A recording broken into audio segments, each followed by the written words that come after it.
men, looking at the opposite of toxic. So we have identified within the three of us that, yes, there is toxic behaviors or traits that we humans possess, but masculinity in itself is not toxic, but there is traits and behaviors. And so I believe the opposite of toxic is healthy. And so and I really love that analogy too, Dave, around the basement and the balcony, because it's like everything. And I think this is the beautiful thing about men's work. It's not black and white. Life's grey and colourful everywhere in between. And just knowing that there's some really beautiful traits within people pleasing, and then even with all of this around toxic behaviors or traits, I think that just ensuring that this thing doesn't have us, as in something I've written down here is competition. Like healthy competition is amazing. But when it comes at the sake of and the cost of your own values, your own belief systems, what you say about the corporate world, what climbing over each other and agree, I think that's when it can become toxic. And so then it comes back to that moral compass, that integrity that we hold. But a couple of the things that we repeatedly spoke about today around some toxic behaviors. One of them was around jealousy. Another one was around anger. And another one was around sexual energy. Let's start with jealousy. Is there any tools, hacks, any pieces of information that you could offer the listeners to help them combat with jealousy? There's one that I'll float, and this is actually a great example of how badly as a society we've fucked up psychology and definitions and making them work for what we want them to mean, not what they actually do. But changing your perspective on situations. So the example I'll give is the alpha and the beta male. So, we all understand and probably throw it on the table, people have a perception of what an alpha male is. And it's that, that guy that we've been discussing a lot today, the sexual conqueror, the successful, the one you're jealous of. And, the beta male is the lesser, the weaker. If you look at perspective around that and those definitions, they're actually drawn from a psychology tool called the Blase stress assessment. That if you score high on that, as in, I have to be doing something all the time, I'm really busy, you're an alpha. If on the other side you answer, I'm pretty calm and deliberate and I've got my shit together, you're a beta. You answer, I need to be, I've actually got the thing sitting in front of me because I was doing some work on it earlier, but I'm fast at doing things versus I'm deliberate. I'm hard driving versus I can relax. I hold my feelings in, I bottle them up. I express my feelings openly. The first are all alpha, the second are beta. If our definition is alpha is the thing we're chasing and that's what I'm jealous of, change your perspective a little bit, because for me, that beta model is deliberate, structured, organized, controlled, probably likely to do really well in life. And if you take the scores on that, it's what a psychologist would look at and say, that's a more mentally balanced, safer way of being that will see you function in society. So yeah, change perspective. Maddie, do you have any, bro? This is maybe similar to, and this is something I got from people news. Similar to like that balcony and basement concept. So, and like that perspective. So if you're looking at a situation and if you're jealous of something, but like if you're in say if you're in the elevator down here and you can only see this one, but if you go up in the elevator, you can then see in a wider distance. So you're having a more of a, you're looking down on the situation. You're not in it anymore. So you're taking yourself out of it and you're looking down upon it. So that one is like changing the perception or reframing. And I feel too, like with jealousy, and for me, I honestly, won't go into the story now or the experience, but that was a big piece for me at one time. And it boiled down to trust, but it was trust within myself.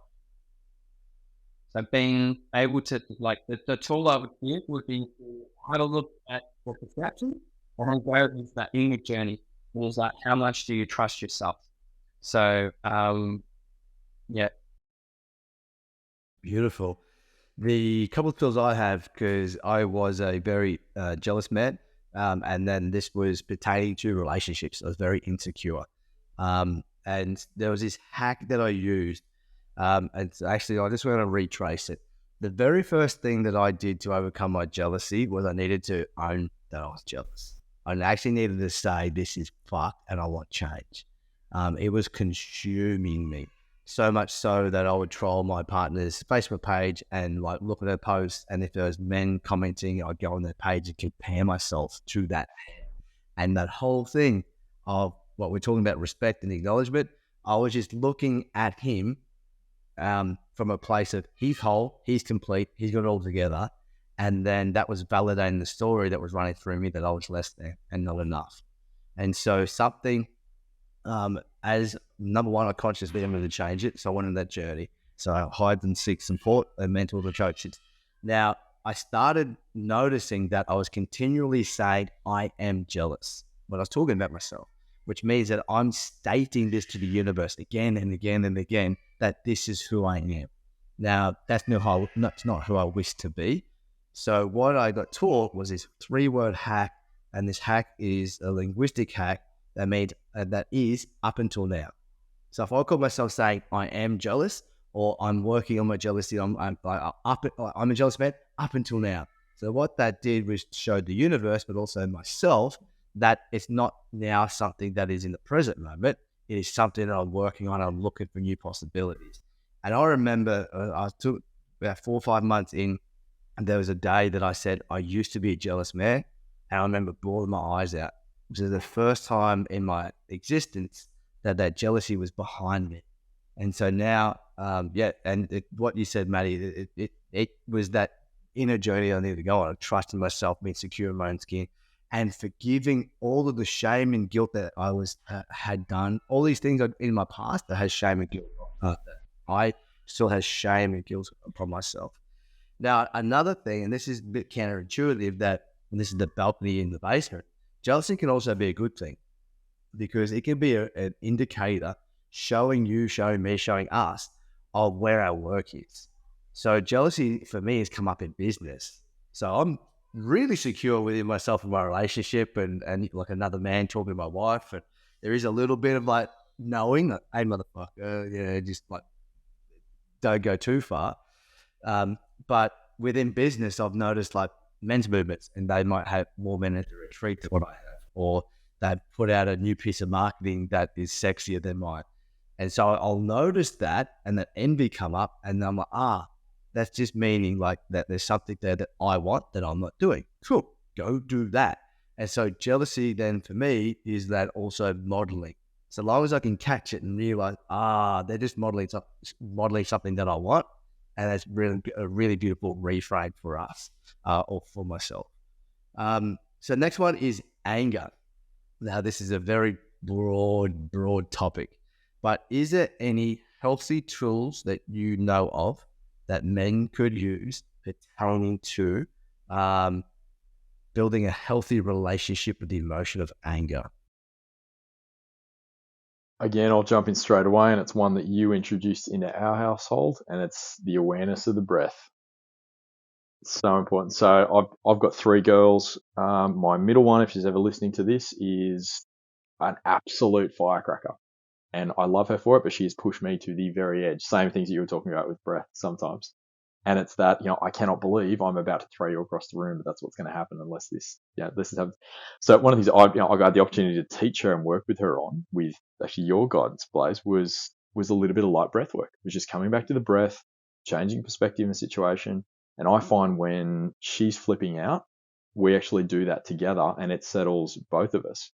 Now, I've translated that now into work settings and sporting settings, and just taking that moment, reframe, couple of deep breaths. Like, it's such a simple thing, but it has proven physiological benefits to the psyche and to the nervous system.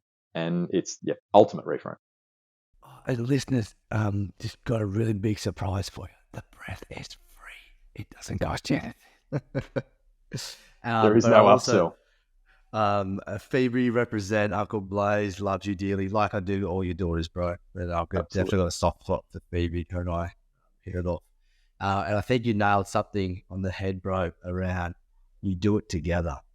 for young kids, showing them doing it together, not a dictatorship, actually sitting down, taking the time to teach them through our way of being. Super important, bro.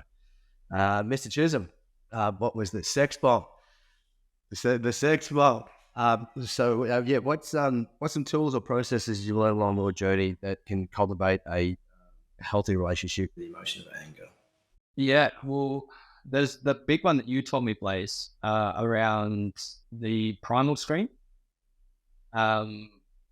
which it was huge for me. Like, I went through an experience, had a lot of anger coming up, a lot of frustration, but being able to utilize that tool, like weekly, and to really to what we spoke about earlier around channeling that energy and not giving it a negative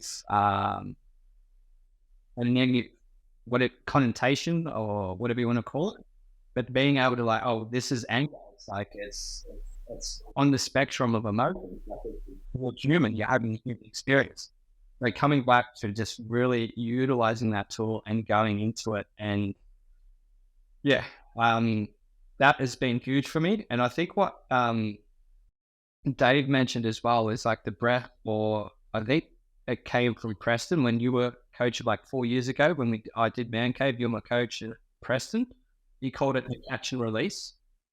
So when and speaking into those triggers that I spoke about, the masculine triggers and the feminine triggers. So this is, for me, has worked huge, man. Is that when I feel triggered, when I'm feeling that criticism, when I'm feeling that the controlled or closed off, and I'm falling below the line, it's like catching it. Like, okay, there it is. I'm feeling triggered. Coming back to the breath, like you said, Dave, taking 3 breaths, processing it, and then if I can, what would love do right now? What would my higher self do right now? How can I move forward here? And then coming from changing the state within, it doesn't always work. And there's been times where that muscle hasn't flexed and I've fallen way below the line. I've got my shovel out and I'm digging a massive hole. I know the one. But as my partner can also when I fall below the line, my partner can also be a very good laborer. She can put up a wall very quickly. So it's coming back to being that catch and release method, and just continuously coming back to that celebration piece, like you've taught me as well, Blase. So every time you catch it, every time you feel that emotion come through you, is okay, cool. Come back to regulation, coming back into the parasympathetic. And if you're not able to do it in that moment, tell your partner or whoever, could be a work colleague, could be your brother, sister, whoever it is. I'm feeling really triggered right now. The ownership piece, I cannot continue this conversation. I will come back to it. I just need to go into my cave and search for the gold. So yeah, man, powerful. Beautiful, man. The producer, Matty Wickens, what he'll do is I actually have an example on my YouTube channel about a primal scream, and it breaks down the psyche, it breaks down the method, but in a nutshell, what it actually does, it is allowing you to put your voice to the emotion of anger. And the reason why that's so powerful is there's so much conditioning for men to be seen, or as young kids, we were told to be seen and not heard. I got told, stop crying, I'll give you something to cry about. And there's all of these, suck it up, princess, go eat some concrete. There's all these things that we've been conditioned with as men, that if we voice anger, it is toxic. And it's toxic masculinity. But we also have this emotion there that's not going to go away. And like we just mentioned, if we keep suppressing the emotion of anger, it's going to cause bowel cancer. There's so many repercussions of resentment charges and everything. Keep building. This primal scream is literally, it was the process that allowed me to get past the judgment and the pain and the hurt that I had pertaining to my father. I think I mentioned on the first podcast that my dad was violent. I'm the oldest of 5. And I had a lot of resentment for him. I had a lot of anger for him. And this primal scream was, it allowed me to voice the anger that I really felt for all of those years. And then when I was actually able to voice that, then I was able to go starting on the forgiveness journey, the healing journey, the inner journey.